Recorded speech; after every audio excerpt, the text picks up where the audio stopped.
आपने बचपन में क ख ग तो जरूर पढ़ा होगा, मगर अब जेडीयू नेता और बिहार के मुख्यमंत्री नीतीश कुमार जी हर किसी को हिंदी क्लासेस देते हुए फिर रहे हैं और उनके मुख्य विद्यार्थी के रूप में बैठे हुए हैं डीएमके नेता और तमिलनाडु के मुख्यमंत्री एमके स्टालिन, जो कि एक चर्चा का विषय बना हुआ है। दरअसल ये पूरी कहानी 19 दिसंबर को शुरू होती है, जब 2024 में होने वाले लोकसभा चुनाव के वोटिंग बंटवारे और रणनीति को लेकर एक मीटिंग बुलाई जाती है, जो कि पूरे 3 घंटों तक चलती है,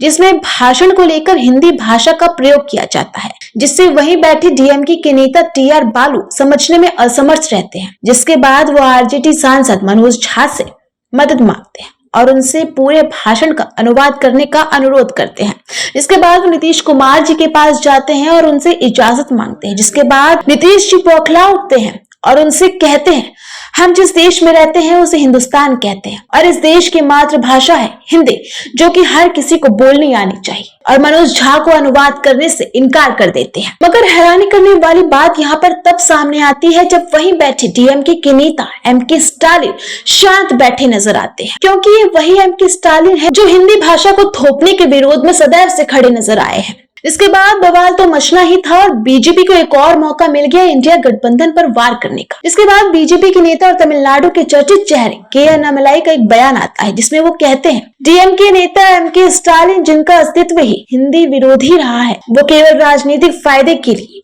इंडिया गठबंधन में शामिल होते हैं, जहां पर नीतीश कुमार ही उनकी बात नहीं सुनते। जिसके बाद सदगुरु भी ट्वीट करते हुए कहते हैं, आदरणीय श्री नीतीश कुमार जी, हिंदुस्तान का मतलब वो भूमि है जो हिमालय और इंदु सागर के बीच स्थित है। यह हिंदुओं की भूमि है, ना कि हिंदी भाषा की भूमि। राज्यों का भाषाई विभाजन इस समझदारी के साथ किया गया था कि देश में सभी भाषाओं को समान दर्जा प्राप्त होगा, भले ही उन्हें बोलने वाली आबादी में बड़ा अंतर हो। आपसे आदर पूर्वक अनुरोध है कि ऐसे तुच्छ बयानों से बचे, क्योंकि ऐसे कई राज्य हैं जिनकी अपनी भाषा, साहित्य और संस्कृति जुड़ी हुई है।